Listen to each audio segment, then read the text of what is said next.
ായിട്ടുള്ള ജനങ്ങളാണ്. കാരണം അവരുടെ ഉപജീവനത്തിന്റെ കടക്കാണ് ഈ ഭീകരന്മാർ കത്തിവെച്ചത്.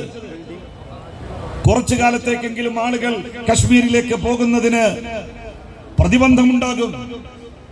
അതിലൂടെ പ്രയാസം അനുഭവിക്കേണ്ടി വരുന്നത് സാധാരണക്കാരായിട്ടുള്ള മനുഷ്യരാണ്. കശ്മീരിൽ ഭൂമി വാങ്ങിക്കൂട്ടുകയാണ് പുതിയ നിയമത്തിന്റെ പശ്ചാത്തലത്തിൽ പല വമ്പന്മാർ. ഇന്നോളം കശ്മീരിൽ കാശ്മീരികൾക്കല്ലാതെ ഭൂമി വാങ്ങാൻ അവകാശമുണ്ടായിരുന്നില്ല.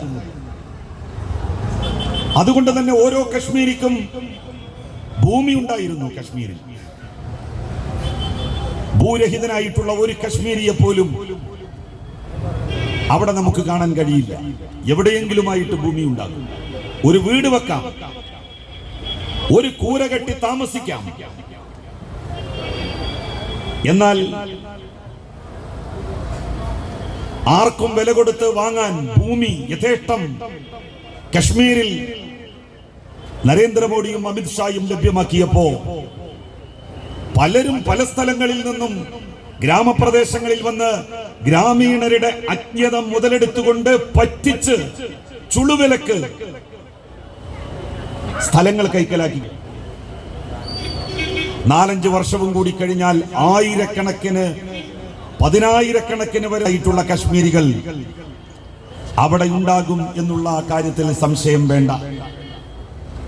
വലിയ സമ്പന്നന്മാർ, റിസോർട്ട് പണിയാൻ വേണ്ടി ഉദ്ദേശിക്കുന്നവർ, അങ്ങനെ തുടങ്ങിയിട്ടുള്ള പലരും അവിടെ വരുന്നു, സ്ഥലം വാങ്ങുന്നു. ഇത് മുൻകൂട്ടി കണ്ടുകൊണ്ടാണ് കാശ്മീരിലെ ഗവൺമെന്റും കാശ്മീരികളും അതിനെ ശക്തമായിട്ട് എതിർത്തത്. നമ്മുടെ സംസ്ഥാനത്ത് നടന്നിട്ടില്ലേ അത്? ആദിവാസികൾക്ക് പതിച്ചു കൊടുത്ത ഭൂമി ചുളുവിലക്ക് നാട്ടിൽ നിന്ന് പോയിട്ടുള്ള കയ്യേറ്റക്കാര് എന്തെങ്കിലും കൊടുത്ത് സ്വന്തമാക്കിയിട്ടില്ലേ?